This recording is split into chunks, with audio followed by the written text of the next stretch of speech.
Sharjah media സിറ്റിയും അൽ ഹിന്ദ് ഗ്രൂപ്പിന് കീഴിലെ അൽ ഹിന്ദ് ബിസിനസ് സെന്ററും കൈകോർക്കുന്നു. ഷംസ് ഫ്രീ സോണിന്റെ അംഗീകൃത ചാനൽ പാർട്ണറായി ഇനി അൽ ഹിന്ദ് ബിസിനസ് സെന്റർ പ്രവർത്തിക്കും. അൽ ഹിന്ദിന്റെ ഇന്ത്യയിലെ ശാഖകൾ വഴി ഷാർജ മീഡിയ സിറ്റിയിൽ സ്ഥാപനങ്ങൾ തുറക്കാൻ ഇതോടെ സൗകര്യമൊരുക്കും. ദുബൈയിലെ ആസ്ഥാനത്ത് നടന്ന വാർത്താ സമ്മേളനത്തിലാണ് ഷംസ് ഫ്രീ സോണുമായി അൽ ഹിന്ദ് ബിസിനസ് സെന്റർ അംഗീകൃത ചാനൽ പാർട്ണറായുള്ള കരാറിൽ ഒപ്പുവെച്ചത്. ഷാർജ മീഡിയ സിറ്റിയുമായുള്ള ധാരണയുടെ അടിസ്ഥാനത്തിൽ അൽ ഹിന്ദ് ഗ്രൂപ്പിന്റെ ഇന്ത്യയിലേതടക്കം 100-ലധികം ശാഖകൾ വഴി ഷംസ് ഫ്രീ സോണിൽ സ്ഥാപനങ്ങൾ തുറക്കാൻ സൗകര്യമുണ്ടാകും. വിസയില്ലാതെ 6000 ദിർഹത്തിന് താഴെ ചെലവിൽ 1 വർഷത്തെ ബിസിനസ് ലൈസൻസ് നൽകാൻ ഷംസ് ഫ്രീ സോണിൽ സൗകര്യമുണ്ട്.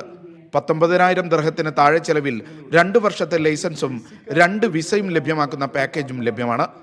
നാട്ടിൽ നിന്ന് UAE-യിൽ ബിസിനസ് തുടങ്ങാൻ ആഗ്രഹിക്കുന്നവർക്ക് പാസ്പോർട്ട് കോപ്പി മാത്രം ഹാജരാക്കി നടപടികൾ ആരംഭിക്കാമെന്നും സംരംഭകർ പറഞ്ഞു.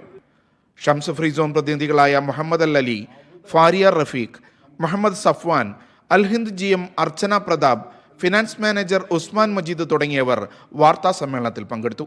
Media 1 Dubai.